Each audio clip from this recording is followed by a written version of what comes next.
It's time for the Douglas Coleman Show.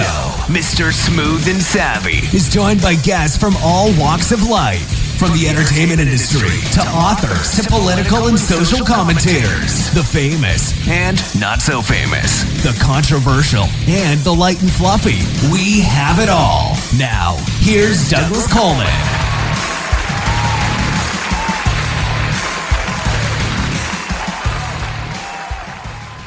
Okay, please welcome to the Douglas Coleman Show, Wayde Byard. Hi, Wayde. How are you? Very well, thank you. Glad to be on. Well, thank you for coming on the show. It's nice to have you here. I was reading through your bio. This is very interesting. Your book is called Inside the Battle for Loudoun County, and Loudoun County has gotten a lot of media attention in the last few years. I think particularly with the sort of surprise election with Governor Youngkin, and some of the controversies that were going on in Loudoun County that probably propelled him to the governor's office. The one that I remember, and correct me if I'm wrong, but there was some kind of a high-profile sexual assault that happened at a high school there. Am I correct with that? You are correct. This happened on May the 28th, 2021. We had a 14 and 15-year-old have sex in a bathroom where they'd had relationships before. It then came to the attention of our vice principal, who did the right thing at the time. She called in the school resource officer within 5 minutes, said there is a law enforcement matter going on here. I'm handing off to you. A disruptive member of the community showed up right after that, caused a tremendous scene, which was our concern that day. That was the focal point. We had 4 sheriff's office deputies show up to control the member of the community. And we put out a message saying we had a disruption at school, that, sheriff's office was present. There was no danger to the rest of the student body. It was contained in the main office area. And we just wanted you to know what was going on. At that point, we had no charges from the sheriff's office. We had nothing announced publicly that we could have referenced in the message. There are Family Educational Rights and Privacy Act, FERPA concerns with this. So we put out a message that we thought covered it at the time. We would have put out more had more been available to us. But on October 6th of that year, the same student who was involved, the male student who was involved in this incident, had another assault at a high school he was transferred to, and then all media hell broke loose. Wasn't he claiming to be transgender, and then he got into the female bathroom or something like that? He was not transgender. He was wearing feminine clothing, which he did from time to time. The policy that the school board was considering at that time, Policy 8040, the rights of transgender and non-binary students, hadn't been passed. It wasn't passed until August 10th. The principal at the school involved, Stonebridge High School, told the student, even though he was wearing feminine clothing, at times he was not allowed in the girls' bathroom. So the whole transgender policy didn't figure into this at all, although that's something that the media picked up on later, and it tried to conflate facts to create a story. And I find what happens is that people will take a kernel of truth, they'll find something to hang their hat on, and then the speculation starts. They try to connect dots that aren't there, and then a conspiracy story starts, and then you're all over the national media. Was that the issue that sort of sparked this whole thing and put Loudoun County in the spotlight? We had been in the spotlight for quite some time. First of all, we were accused of teaching critical race theory, which we did not. Then there was the controversy over whether we should do remote learning during COVID. We were remote until about a year and a half into the pandemic. Then there were vaccination concerns. Then there were masking concerns. It was one thing after another. Whatever the hot topic of the day was, we were put in the spotlight. Part of the reason was we had a political activist who was very active in the capital region, and he made us an example of what supposedly was a woke school district. We're close to D.C., where a lot of people have their news bureaus, so we're an easy, get outside the Beltway and see what's going on kind of thing. And after a while, it became almost a self-fulfilling prophecy.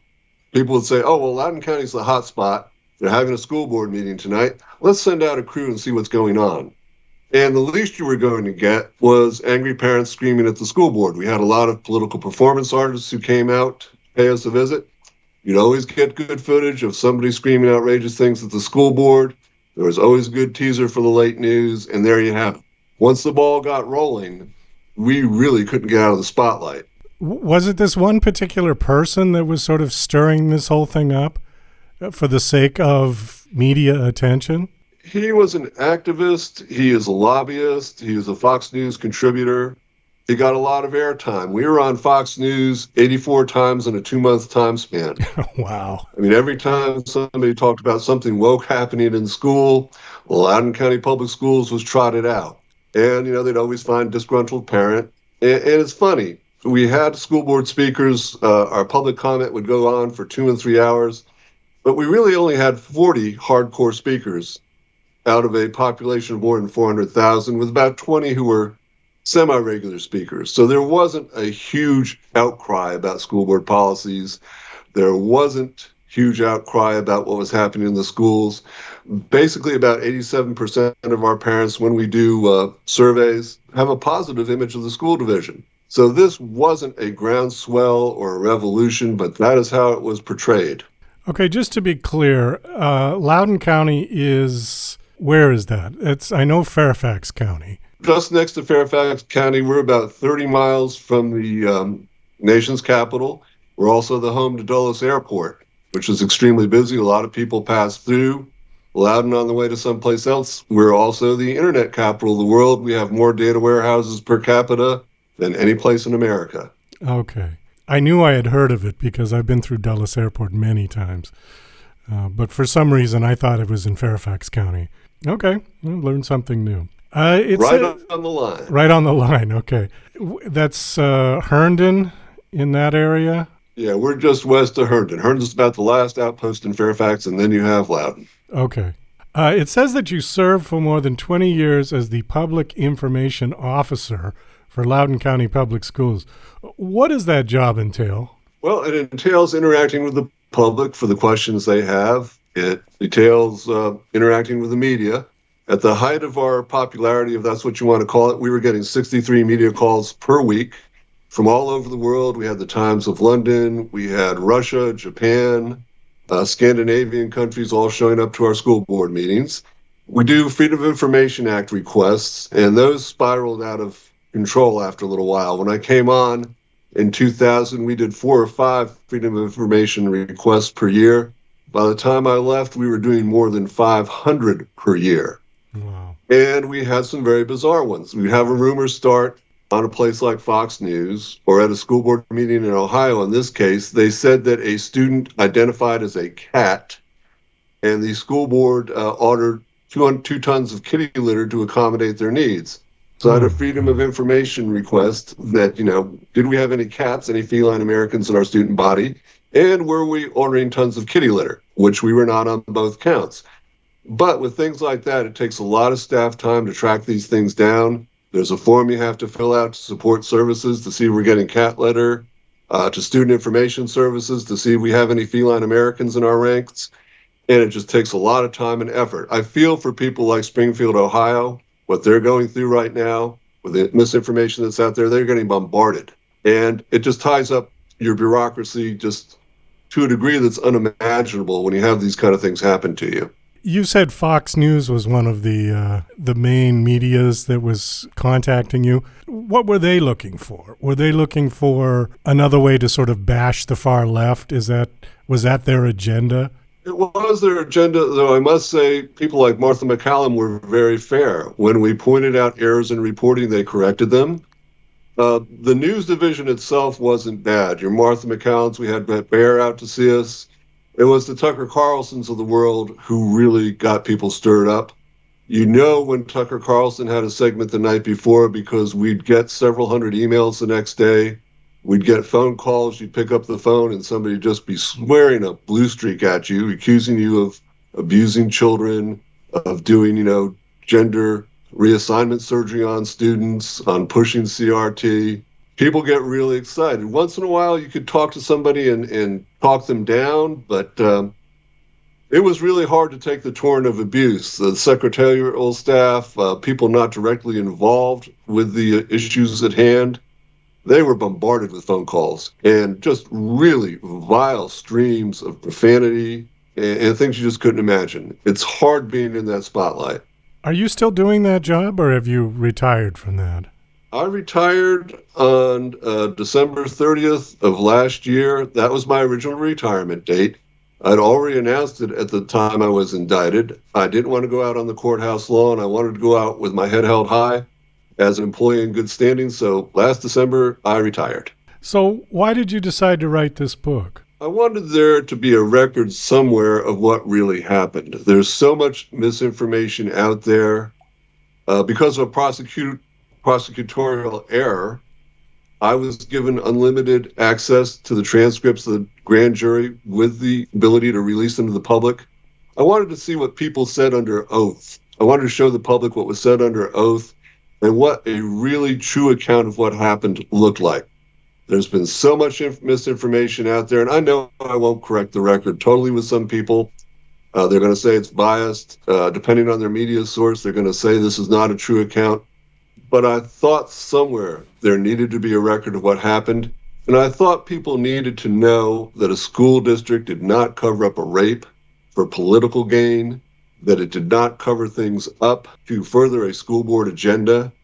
And also when I was at trial, the prosecution said I was a catch and kill operation. They thought my job was to find out unflattering things about Loudoun County Public Schools and suppress them.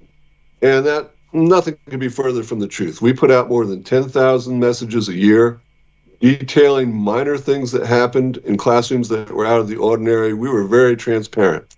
So I wanted there to be a record somewhere of what really happened. So you were acquitted at the end of this? I was acquitted. The jury was only out for a little more than an hour when they came back. It was an extremely quick verdict. It was a unanimous verdict. The judge asked them if there was any dissension. No juror held their hand up. It was a slam dunk from our standpoint, but getting to that point was very, very hard. We had numerous motions to dismiss the case. Didn't happen. They just kept on throwing things out. They gave me the latest trial date they possibly could, because in Virginia, if you're a school employee charged with a felony, your pay is suspended immediately. So there's financial pressure there. They had attorney's fees that I had to pay. It was stressful. I hope you never go through something like that. It is incredibly stressful for you and your family. Do you know who was behind the prosecution? I mean, obviously it would have been the district attorney, but was there something more to this? I mean, was there more political pressure to do something like this on them? I don't know. The second assault involving the student who dressed in feminine clothing happened before Virginia's general election took place. His sentencing took place before the governor was inaugurated. So really, albeit not perfectly, the system worked. The student pleaded guilty to the charges. He was sentenced. And I would have thought things were done then. But the governor impaneled a special grand jury his first day in office to look into what was going on in Loudoun County Public Schools. It expanded its scope eventually to take in employment issues involving the superintendent. And it took 8 months of and about 40 witnesses that it heard from. So I don't know what the motivation there was. My prosecutor in my case was an assistant attorney general. It wasn't a local prosecutor. This was kicked up to the state level. So it was intense. It was funny, though, at the end of the day, right before we went to trial, they offered me a plea bargain. And the plea bargain was that I would accept a guilty verdict on making a false statement, which is a misdemeanor. I'd be fined $100, but my sentencing would be held off for 2 years past the General Assembly election cycle, and then the whole thing would just kind of go away. So after all this prosecution, all the man hours devoted to it, if I had taken their plea deal, it would have ended up in a misdemeanor and a minor fine. So the book is how does it read? Does it read like a documentary? I think it's more of a personal narrative. I go through the support my wife Brenda gave me, which was extraordinary.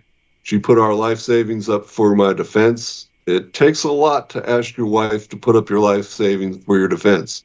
It takes a lot for your wife to understand when you come home on a Monday afternoon after you've been indicted, you've been let out of your office, your badge has been taken away, your computer, your phone. You've been charged with a felony and you call your wife up and say, oh, guess what happened at work today? She was a pro throughout this. She has stayed by me, has made our relationship much stronger.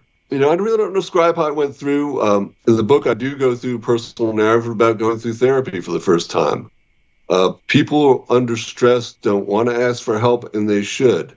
The thing I learned from that is that numbness is the most powerful emotion that you have. And I was feeling very numb. I think I was in denial. It's like when you injure yourself very badly, you say, oh, well, that's not bad. I'll throw a Band-Aid on that and we'll go about my regular business. It's not like that. And you can't do that emotionally either. So it's a journey of self-exploration. It touches on a lot of the day-to-day I went through, just trying to survive long enough to get to the trial.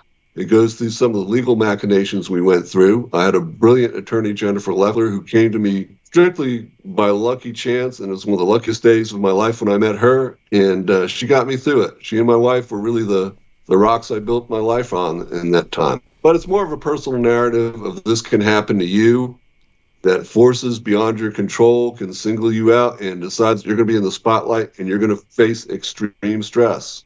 So I hope it helps people in that respect, that if they find themselves in that kind of situation, they know to ask for help, they know how to turn to their friends, and they know how to pick little positive things out of the day that make survival easier. Well, Wayde, I think on that we're going to have to wind this down. Thank you so much for coming on the show. The book is called Inside the Battle for Loudoun County. Is the book out? Has it been released? The release date was October 15th. It's available online in fine bookstores in the metropolitan Washington area. Okay. Last question. Do you have a website that you want to give out? Yes, there is. If you go to Amplify Books and look for the Battle of Loudoun County, you will find all the information that you need. There's also a button to contact me, and I wouldn't mind people contacting me. Okay. What was the website again? You can go to www.wadebyard.com. Sounds really dumb that that's my official website. Yeah, they can do that. Okay. All right, Wayde. Well, thanks so much for coming on the show. And are you going to write another book? I've written a book since then. A friend of mine passed away in the middle of writing a history of local football, and I've picked that up and got that published. Oh, okay, great. So I'll write again, hopefully fiction, hopefully nothing starring me. I would like to divorce myself from my writing in the future, at least where subject is concerned. Yeah, I don't blame you. Okay. Well, nice meeting you. Nice talking to you. Best of luck. Nice meeting you, and thank you so much for having me on.